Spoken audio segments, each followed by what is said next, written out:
Hi friends! ఈరోజు మనం ఒక భలే సరదా కథ చెప్పుకుందాం. చిన్న కృష్ణుడి కథ.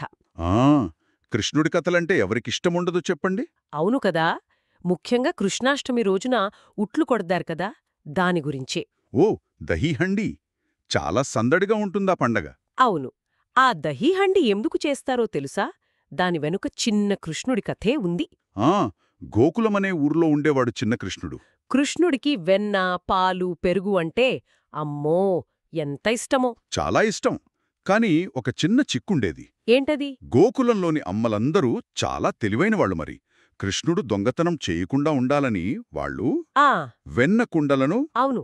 వెన్న, పెరుగు కొండలను ఇళ్లల్లో చాలా ఎత్తులో కట్టేవారన్నమాట, దూలాలకి. ఓ అలాగా కృష్ణుడికి అందకుండా. అందకుండా.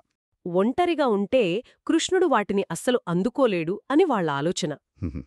కాని మన కృష్ణుడు తక్కువేం కాదుగదా, చాలా చాలా తెలివైనవాడు. అస్సలు కాదు. మరి ఏం చేశాడో తెలుసా? ఉమ్.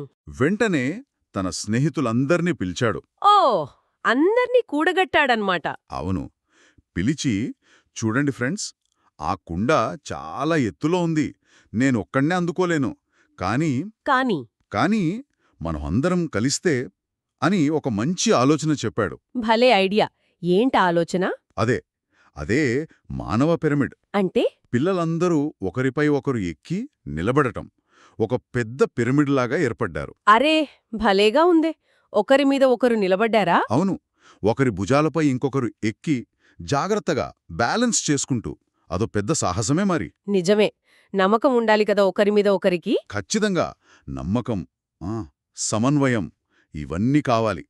అలా అందరూ కలిసికట్టుగా ఆ పిరమిడ్ కట్టారు. అప్పుడు అప్పుడు మన కృష్ణుడు అందరికన్నా పైకెక్కాడు. ఓ పైకెక్కి ఏం చేశాడు? ఇంకేముంది, చేతిలో కర్రతో టప్మని కుండలు పగలగొట్టాడు. వావ్! అంతే. కుండ పగిలిపోయి అందులోని వెన్న, పెరుగు అన్నీ కిందకు జారాయి. అప్పుడు పిల్లలందరూ అందరూ కేరింతలు కొడుతూ కిందపడ్డ వెన్నను సంతోషంగా పంచుకున్నారు, తిన్నారు. ఆ ఎంత సంబరంగా అండుంటుందో గదా ఆ దృశ్యం. హ్మ్. అయితే ఇక్కడ ఇంకో విషయం కూడా ఉంది. ఏంటది? వాళ్ళు కేవలం వాళ్లే తినలేదు. అక్కడున్న దూడలకు, చిన్న చిన్న పక్షులకు కూడా పెట్టారు తెలుసా? అవునా? భలే మంచి పిల్లలు. ఇది కేవలం అల్లరిపానే అని అనుకోలేం మరి. అస్సలు కాదు. ఇది చూడ్డానికి అల్లరిలా అనిపించినా దీని ద్వారా కృష్ణుడు మనకు చాలా ముఖ్యమైన విషయం నేర్పించాడు. అదేమిటి? అదే ఐక్యత. ప్రేమ, నమ్మకంతో అందరం కలిసికట్టుగా పనిచేస్తే ఎంత కష్టమైన పనైనా సాధించగలమని. అవును కదా. ఎంత ఎత్తులో ఉన్న కుండైనా సరే. ఎంత పెద్ద కలైనా సరే అందరం కలిస్తే అది సాధ్యమవుతుందని కృష్ణుడు ఆ రోజే చూపించాడనమాట. అద్భుతం. అందుకేనేమో ఈరోజు కూడా కృష్ణాష్టమి నాడు ఈ దహిహండిని అంత ఉత్సాహంగా జరుపుకుంటారు. అవును. ఇప్పుడు కూడా అదే సాంప్రదాయం కొనసాగుతోంది. పెరుగు, స్వీట్లు, కొన్ని చోట్ల నాణేలు కూడా వేసి కుండను ఎత్తుగా కడతారు. ఆ తర్వాత పిరమిడ్లు కట్టి ఆ కుండను పగలగొట్టడానికి ప్రయత్నిస్తారు. భలే సరదాగా ఉంటుంది చూడటానికి కూడా. ఇది మనకు కృష్ణుడి ఉల్లాసమైన స్వభావాన్ని, ఆ చిలిపితనాన్ని గుర్తుచేస్తుంది. కాని అంతకన్నా ముఖ్యంగా ఐకమత్యం, ధైర్యం, సంతోషంగా కలిసి పనిచేయడం, వీటి శక్తిని గుర్తుచేస్తుంది. ఆ పిరమిడ్లో ప్రతి ఒక్కరూ ముఖ్యమే గదా. అవును. అందరూ కలిస్తేనే ఆ ఎత్తుకు చేరగలరు. సరిగ్గా. ఏ ఒక్కరూ సరిగ్గా లేకపోయినా మొత్తం కూలిపోతుంది. నిజమే. మన జీవితంలో కూడా అంతే కదా.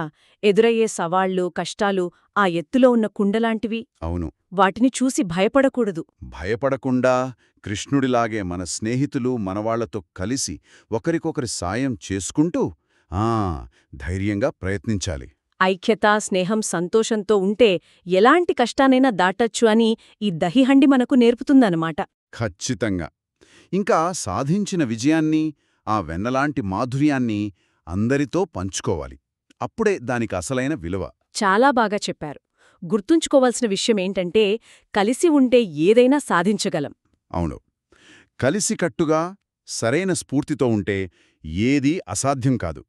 మరి ఆలోచించండి, ఈ ఐకమత్యం అనే పాఠాన్ని మనం రోజువారీ పనుల్లో ఎలా ఉపయోగించుకోవచ్చో.